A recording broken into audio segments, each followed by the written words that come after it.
धन्यवाद श्रीमान। आपने इस बहुत ही महत्वपूर्ण और विवादास्पद बिल पर मुझे बोलने का मौका दिया। कभी कभी लगता है कि उधर से कोई अच्छा व्यक्ति बोल रहा है तो लगता है यही सही है, और कई बार ऐसा लगता है कि इधर से जो बोल रहे हैं वो ज़्यादा सही है। संसद में जब कन्फ्यूजन जैसी स्थिति हो जाती है तो हमें लगता है कि संसद के माध्यम से देश की आम जनता में भी कन्फ्यूजन पैदा किया जा रहा है। सेंट्रल हॉल में घुसते हैं तो ऊपर लिखा हुआ है अयम निजा परोचेति परोयेति गणना लघुचेत साम उदार चरिता नाम तो वसुधैव कुटुंबकम। मैं तो यही अपेक्षा करता हूं सरकार से, खास तौर से, क्योंकि जो विपक्ष में बैठे हुए हैं वो कुछ बना बिगाड़ नहीं सकते, लेकिन जो इधर बैठे हुए हैं वो बहुत कुछ नुकसान कर सकते हैं देश का, लोगों का और संसदीय लोकतंत्र की जो मर्यादा है उसका भी। हमारे जो पहले वक्ता बोल रहे थे, ऐसा लगता था कि जाने कितना प्रेम गरीब मुसलमानों के प्रति इनके मन में उभर आया।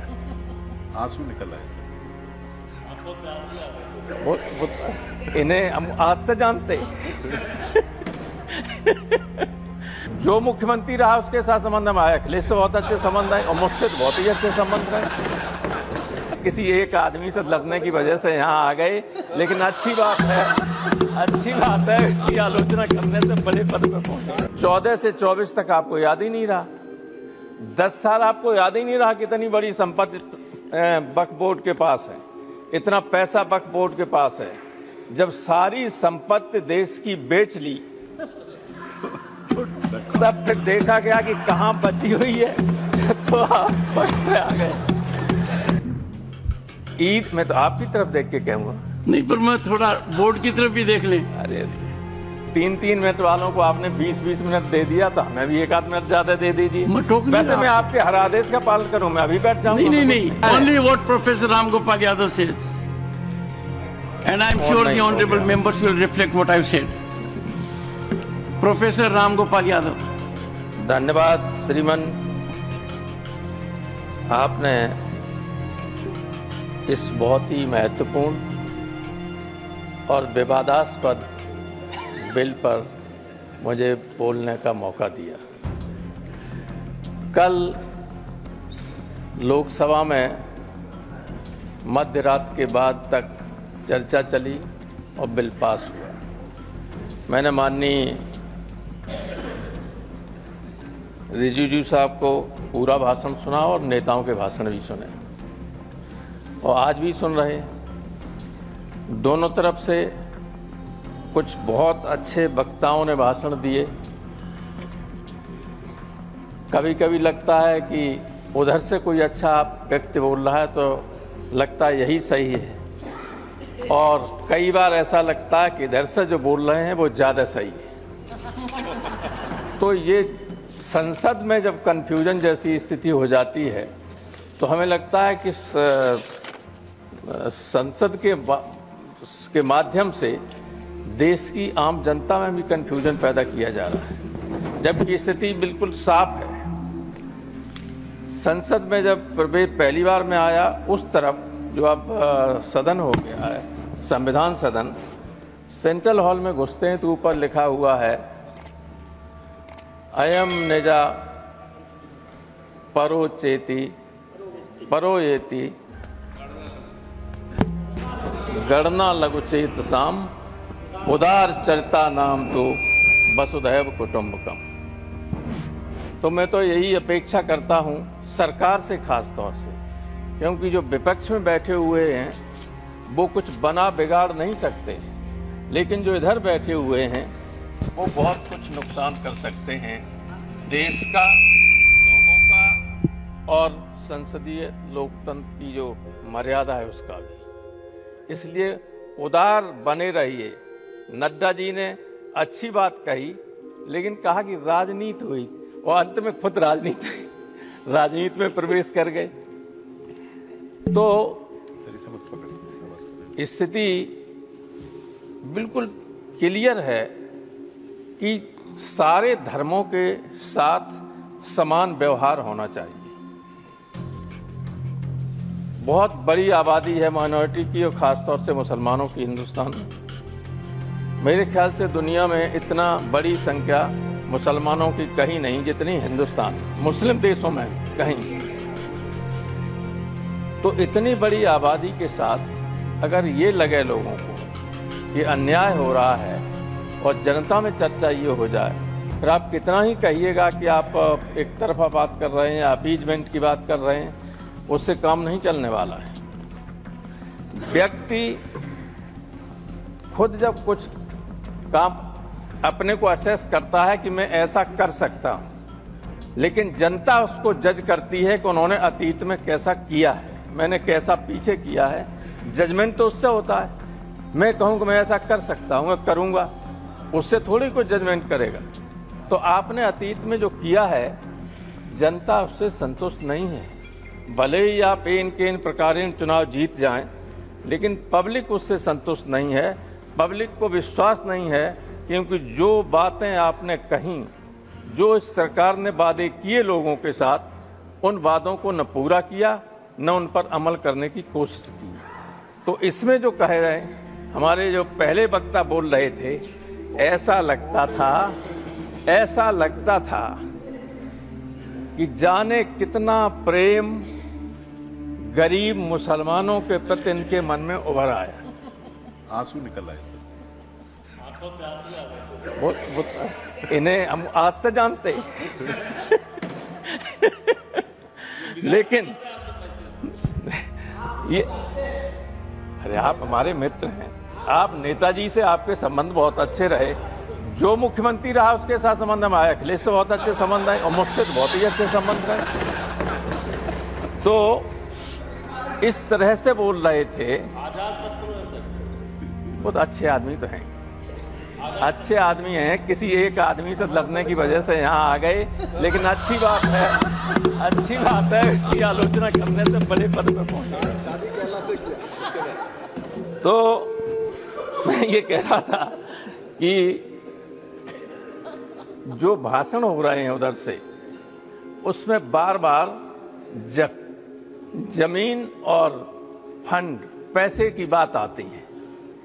मुझे ऐसा लगता है 14 से 24 तक आपको याद ही नहीं रहा, 10 साल आपको याद ही नहीं रहा कितनी बड़ी संपत्ति वक्फ बोर्ड के पास है, इतना पैसा वक्फ बोर्ड के पास है। जब सारी संपत्ति देश की बेच ली, तब फिर देखा गया कि कहां बची हुई है, तो आप पट पे आ गए। ऐसा मत कीजिए। ये देश सबसे मिलकर ही, सबके सहयोग से ही आगे बढ़ सकता और बढ़ेगा। कितना ही गलत या अलग अलग रास्ते पर डाइवर्स उस पर हम चलें, लेकिन अंततोगत्वा कभी न कभी दिमाग में ये आता ही है कि हमें मिलकर काम करना होगा, तभी देश की तरक्की हो सकती है। लेकिन हमें बुरा न मानो, एक सेंटेंस में कह रहा हूं, मैं कई बार इतना ज़्यादा कटु सत्य कभी नहीं बोलता, और इसलिए नहीं बोलता हूं कि आगे की लाइन में और पीछे भी दोनों तरफ, खासतौर से उस तरफ जो लोग बैठे हुए हैं, उनका मैं बहुत लिहाज करता हूं। तो कहीं इनको बुरा न लगे इसलिए नहीं कहता हूं। लेकिन मुझे ऐसा लगता है, प्रोफेसर मनोज झा ने इशारा किया था कि हम धीरे धीरे डेमोक्रेटिक स्टेट से टोटलिटेरियन स्टेट की तरफ बढ़ रहे हैं, और ये बहुत ही नुकसानदायक बात होगी, इधर बैठे हुए लोगों के लिए भी और उधर बैठे हुए लोगों के लिए भी, अगर ऐसी स्थिति आती है तो। इसलिए ये स्थिति मत पैदा होने दीजिए।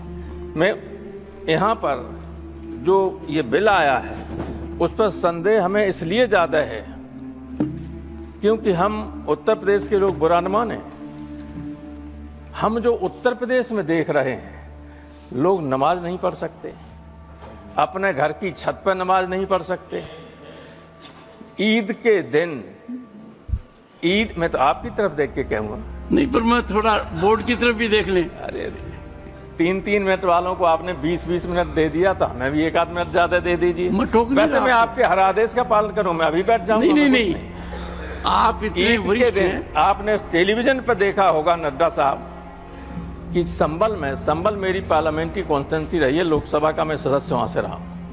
ईद के दिन जब लोग नमाज पढ़ रहे थे तो बाहर अधिकारी नंगी हाथ में रिवॉल्वर लिए हुए घूम रहे फोर्स के साथ, जहां शांति की बात होती है। जब ये माहौल प्रदेश में कहीं हो जाए तो आप किसी अच्छे मन से भी अगर कोई बिल लाएंगे जिसमें इन्वॉल्व माइनॉरिटी होगी, उनको भरोसा हो ही नहीं सकता आप पर। इसलिए पहले तो उत्तर प्रदेश की सरकार को संभालिए कि माइनॉरिटी के साथ व्यवहार ठीक करे, और उसके बाद इस तरह के बिल लाएं तो इसमें भी संशोधन।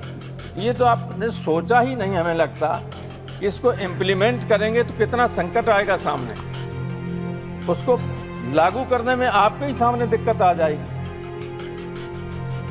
5 साल से इस्लाम का प्रचार कर रहा हो, जो हिंदू पैदा हो गया वो हिंदू है, जो मुस्लिम पैदा हो गया वो मुसलमान है। अब वो प्रचार कर रहा है, प्रसार कर रहा है, इस्लाम का कर रहा है कि नहीं कर रहा है, ये आपके हाथ में, न हमारे हाथ में। ये तो ईश्वर के हाथ में है, अल्लाह के हाथ में। कौन कहाँ पैदा हुआ, जो पैदा हुआ जहाँ वो है। अगर मुसलमान पैदा हुआ तो मुसलमान धर्म का है कि नहीं, माना जाएगा कि नहीं माना जाएगा। तो 5 साल का वो उसमें बैरियर लगाने से क्या फायदा है। थैंक यू प्रोफेसर साहब। पूरी बात। और सारा अधिकार अगर कलेक्टर को दे दोगे तो आर्टिकल 26 का उल्लंघन तो है ही। फंडामेंटल राइट्स भारतीय संविधान के 3रे अनुच्छेद 3रे भाग में है।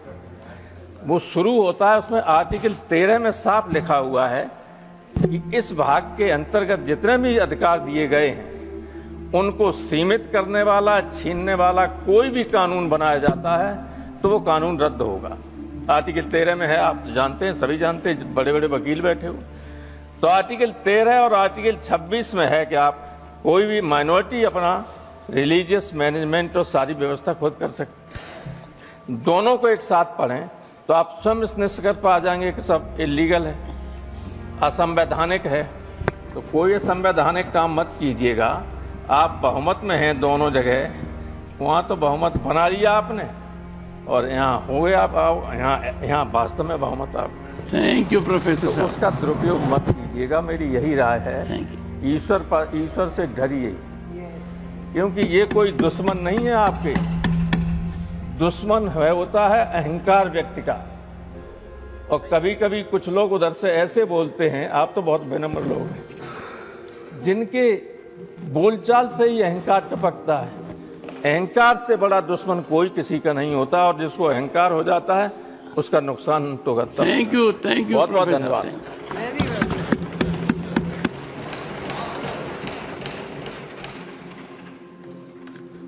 प्रोफेसर साहब, आपने एक बड़ी आपत्तिजनक बात कही। अब आप भी सोच रहे होंगे कौन सी आपत्तिजनक बात कही। आपने डॉक्टर राधा मोहन अग्रवाल जी की तरफ इशारा कर कर कहा, नहीं, आपने डॉक्टर राधा मोहन अग्रवाल जी की तरफ इशारा कर कर कहा, एक व्यक्ति से डरकर यहां आ गए। यह आपत्तिजनक है। इनको आपत्ति नहीं, सबसे खुश है। चाहे इनको आपत्ति हो या नहीं हो, प्रसन्न है। मुझे आपत्ति है, क्योंकि यहाँ का कोई सदस्य डर नहीं सकता। और डॉक्टर राधा मोहन अग्रवाल तो बिल्कुल ही नहीं डर सकते। पर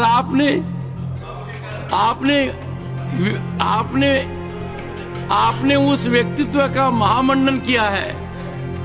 यह आपकी साजिश है, सोच समझकर किया है। और एक बात शुरुआत की आपने कि आपके प्रांत में ऐसी ताकत है कि लोग यहां आते हैं, यही कहा ना आपने। अगर आप ये वीडियो YouTube पर देख रहे हैं तो हमारे चैनल को सब्सक्राइब करें और बेल आइकन को दबाना ना भूलें। अगर आप Facebook पर ये वीडियो देख रहे हैं तो हमारे पेज को लाइक करें।